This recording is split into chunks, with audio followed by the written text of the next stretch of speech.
review. This one is from the Gung Fu Legacy series, 7-star praying mantis, 4-road swift striking form, by Sifu bin Louis. Alright, so you open up the book, has the dedication, and then it goes through a brief history of the 7-star praying mantis system, and talks about it, and then all the different types of you know derivatives and lineage. Come on, come on, there you go. And so you get some of the history before you get right into it, and then it has the then it has the going through the different terms, what they mean. And this is all in Cantonese. I mean, there's English, but I'm saying, the terms like Magong or Bofat, those are Cantonese terms. So if you're used to Mandarin, hearing the Mandarin terms, this will be a little bit different for you. And so it just goes through a list of all the different movements, like when it talks about the different terms, what the movements are, what the strikes are, and that's the different things it talks about before it actually gets into the form.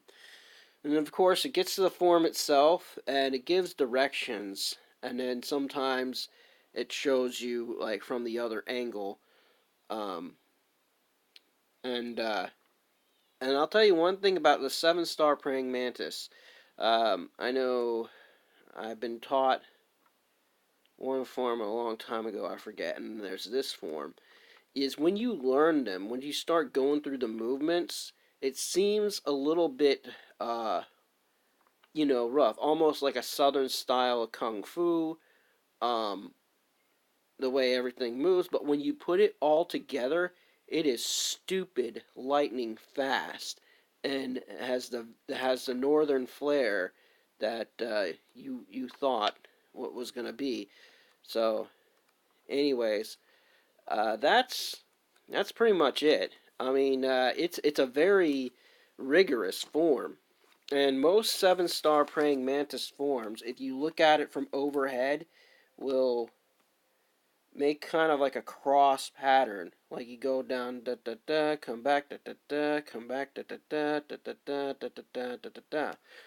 So if you look at it overhead, it looks like that as far as the way you move.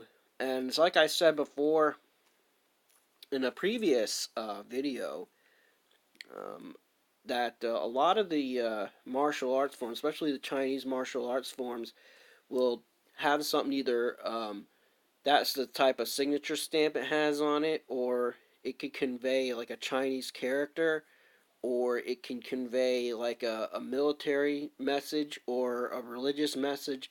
If you look at it from overhead, there's a lot of esoteric stuff, because remember that the Chinese, they have they have more than just the two languages, Mandarin and then Cantonese. They have Hakka, they got Hokkien, they got a whole bunch of other dialects, and it's basically the written language is what they have. And of course, you also have some that were illiterate.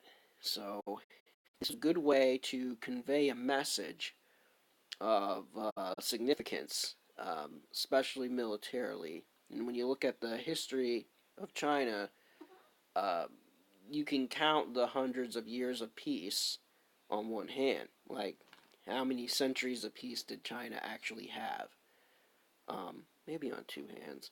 But you had thousands of years of history, thousands of years of civil war, between different warring sections, warring states, and many different kung fu styles and combat styles to combat each other. So, anyways, that's my review. I picked this up. Um, I picked this up on Amazon, and it's actually a pretty good one. Um, Especially if you know a thing or two about Chinese martial arts.